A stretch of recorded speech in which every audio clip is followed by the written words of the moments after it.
Hello and welcome back to the channel. My name is the Arsenal Dwayne Butler, co-creator of New Genesis, and welcome to a new segment called Stories of Horror. I wanted to bring this segment back. If you've probably been with the channel before, you've probably seen this in the past on the ACT channel multiple times before we switched and rebranded to New Genesis. And I talked about different things, things from, paranormal stuff and huntings and UFO sightings and serial killers and all different type of stuff, mysteries and everything. I believe it was called Talking Mysteries on the old thing, like Talking Mysteries and Stories of Horror, kind of combination of both of the two. And we kind of bring the segment back to this. And today's topic, as you've probably seen from the title, is are vampires and werewolves real? So we'll break that down, get into that, and take a little trip down, memory lane, or should I say history lane, and see can we find some aspects on vampires and werewolves. So without further ado, let's hit the intro and get right into it.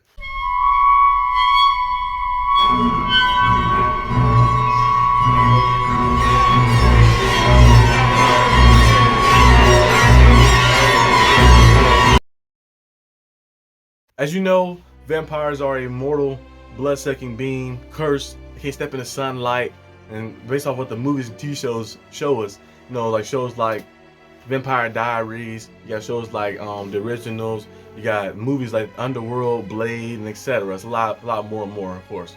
But it's a guy downtown as well, a guy downtown Dallas where I live, who believes he's a vampire, who has a tour bus. I don't know if he drives state to state, but he be in downtown a lot like that, and he people allow him to bite them. And I guess it's some type of weird little fetish thing or something, or he actually believe that he's a vampire. But there's a lot of different things about vampires around the world and stuff. But we're gonna break down some of the original stuff about vampires and where originated from, and stories that originated from back in the past. So let's get into that right now. Dracula, or should I say Vlad Dracul, aka Vlad the Impaler. Vlad Dracul was born in Transylvania, Romania, and he ruled Wallachia, Romania from 1456 to 1462. He was said to be one of the most brutal rulers, hence the name the Impaler. The Impaler name came from his favorite way to kill his enemies, and that was to impale them with a wooden stake. As you know, based off TV shows, a wooden stake to the heart kills a vampire. But I believe that back then when Vlad the Impaler used to kill his enemies, he impaled them in the sun. He's set them out there kind of like a torture thing. He's impaled them and watched them as they bleed out slowly and die slowly in the sun. That kind of hint, maybe the hints where you kind of get the story of the vampire, say the sun, and then using the wooden stake, kind of switching it over and using it as a weapon against them. Legend also say that Vlad loved to dine while his victims suffered, and oftentimes he would dip his bread in their blood. This probably hints where the blood-sucking thing came as well. Vampires suck blood, the wooden stake takes them out, the sunlight, so they kind of switched it up when they wrote the story or wrote the tale about vampires, and kind of just mixed it into their own little story. People became superstitious of vampires from all the plagues and different diseases, like one that caused blisters on the skin when exposed to sunlight from a blood disorder, and one that caused bleeding from the mouth. Kind of gave people the sense of vampires was around and a curse was upon them. So as you see how things and stories and tales can build up from seeing people getting scared to be exposed to sunlight because of the blood disorder, and people bleeding from the mouth, and all these different plague diseases that kind of look similar to a vampire tale or something like that. And we learned about this story, Vlad the Impaler's story, his original story, back in 6th grade, which is kind of a weird topic for 6th graders to talk about, but we learned about that in 6th grade, about the kind of how the story was kind of warped over time to give us this vampire outlook.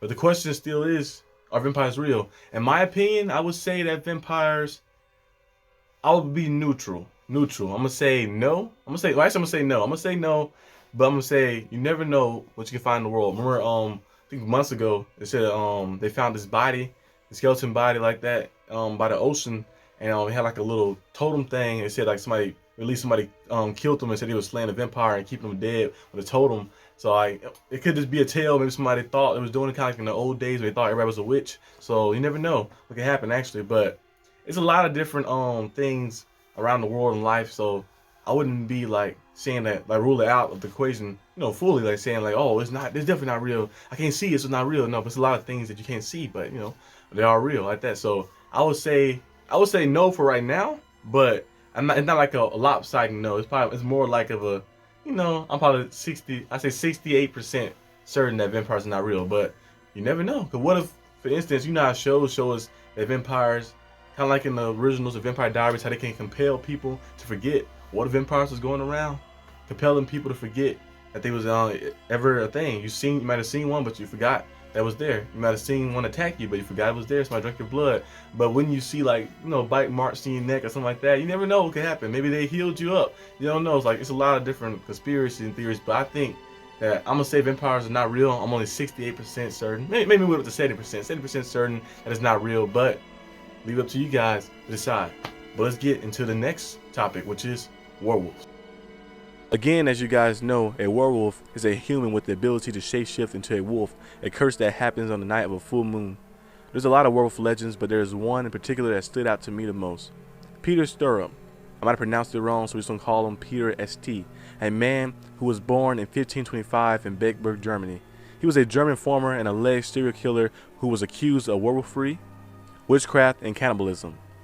His crimes lasted from 1564 to 1589, including 18 victims. Peter's murders were gruesome. The 2 young women he murdered, he sexually assaulted them and he tore them limb from limb. He used to rip fetuses out of pregnant women. He bludgeoned and ripped the throats out of kids, and he devoured most of his victims.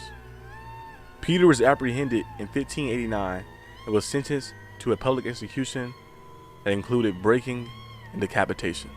If you guys don't know what a breaking wheel is, it's basically you placed on the wheel, a torture technique they used in the old days, and then they basically just break your bones, every bone in your body, basically, like you're on a wheel, and they just hit you with and break your bones on your body, and then they probably finish you off with either by bludgeoning you to death or decapitating you. So it's a very gruesome torture technique.